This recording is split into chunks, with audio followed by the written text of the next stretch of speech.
Welcome to my YouTube channel.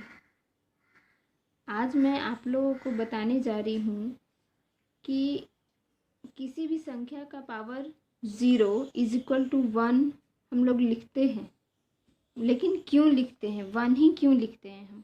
क्या आपको ये पता है? जब भी आप पावर और एक्सपोनेंट्स का चैप्टर आप सोल्व करते होंगे तो आपको ये बता दिया जाता होगा कि n to the power 0 is equal to 1 होता है, लेकिन क्या आप इसका कारण जानते हैं? आइए मैं बताती हूँ। वीडियो को अंत तक ज़रूर देखिए। n का पावर 0 यानी किसी भी संख्या का पावर 0 आता कैसे है? जब हम एक्सपोनेंशियल फॉर्म के बारे में पढ़ रहे होते हैं तो चूंकि हम जानते हैं n का पावर ऐसे तो 0 नहीं आ सकता है। n to the power something, कुछ भी, 4 हो सकता है, 5 हो सकता है, 6 हो सकता है, एनीथिंग, कुछ भी हो सकता है। दो कंडीशन में n टू द पावर 0 आ सकता है, एक डिवीज़न में, एक मल्टीप्लिकेशन में। आप देखिए n to the power 4 divided by n to the power 4 अगर हम करते हैं, यहाँ n का मतलब कोई भी संख्या, ठीक है।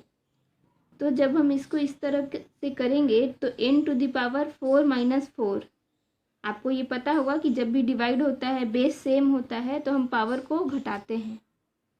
इस प्रकार हमें प्राप्त होता है n to the power 0। n to the power 4 divided by n to the power 4 जब हम करते हैं तो हमें प्राप्त होता है n टू द पावर 0। इसको अगर हम इस फॉर्म में लिखें, n into N into N into N by n into N into N into N, तो क्या इन सारों को आपस में काटने के बाद 1 ही तो आएगा? क्या हम इसको 0 लिख सकते हैं? नहीं लिख सकते ना। तो फिर n to the power 0 is equal to क्या आया यहाँ पे हमारे पास? 1, यानी कि n to the power 0 is equal to 1। क्यों हुआ, आपको समझ में आया? n टू द पावर 0 का वैल्यू हम 1 क्यों लिखते हैं? क्योंकि जब भी हम किसी भी संख्या को, सपोज दैट 5 का स्क्वायर किया हमने, बटा 5 का स्क्वायर किया, यानी ऊपर 25 बटा 25, इसको अगर हम एक्सपोनेंशियल फॉर्म में सोल्व करेंगे तो 5 का पावर 2 माइनस 2 करेंगे, और अगर इस तरीके से लिखेंगे तो ऐसे लिखेंगे हम। तो क्या ये आपस में कट के 0 तो नहीं आएगा, 1 आएगा। जब हम इन दोनों को आपस में काटेंगे, डिवाइड करेंगे तो 1 ही आएगा।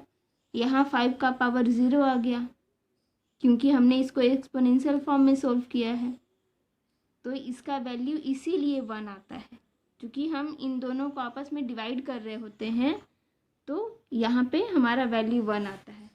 सेकेंड, अगर n टू द पावर 4 है, suppose that, into n to the power minus 4 है, यहाँ मैंने इंटू का प्रयोग किया, लेकिन आपको पता है कि n to the power minus 4 is equal to क्या होता है? 1 by n to the power 4, यानी कि ये सेम वही आ गया जो हमने ऊपर लिखा था, n to the power 4 by n to the power 4, and the final result is 1। It means n to the power 0 is equal to 1। आपको अच्छे से आई थिंक समझ में आ गया होगा कि n का पावर 0 इज इक्वल टू हम 1 क्यों लिखते हैं। मेरे अनुसार आप लोग किसी भी सब्जेक्ट को जब आप पढ़ते हो तो अगर आप डिटेल में जाते हो कि अगर ऐसा होता है तो क्यों होता है, अगर आप डिटेल में किसी चीज़ को पढ़ते हो, कारण जानने की कोशिश करते हो, तो वो आपको आपके दिमाग में बहुत दिनों तक बना रहता है और आप उस चीज़ को नहीं भूलते हो। तो मैं तो यही कहूँगी कि आप जब भी किसी भी सब्जेक्ट को पढ़ें, मैथ हो या कोई भी सब्जेक्ट हो, तो आप किसी चीज़ को याद करने से बेटर है कि उसके कारण को जानें कि वो अगर होता है तो क्यों होता है। अपने कॉन्सेप्ट को क्लियर रखें, इससे आप कोई भी चीज़ बहुत देर तक, बहुत दिनों तक याद कर पाएंगे उस चीज़ को, वो आपकी याद से नहीं मिटेगा। आई होप आपको मेरी वीडियो पसंद आई हो। अगर आपको पसंद आई हो कृपया लाइक करें, शेयर करें और सब्सक्राइब करना ना भूलें। Thank you for watching.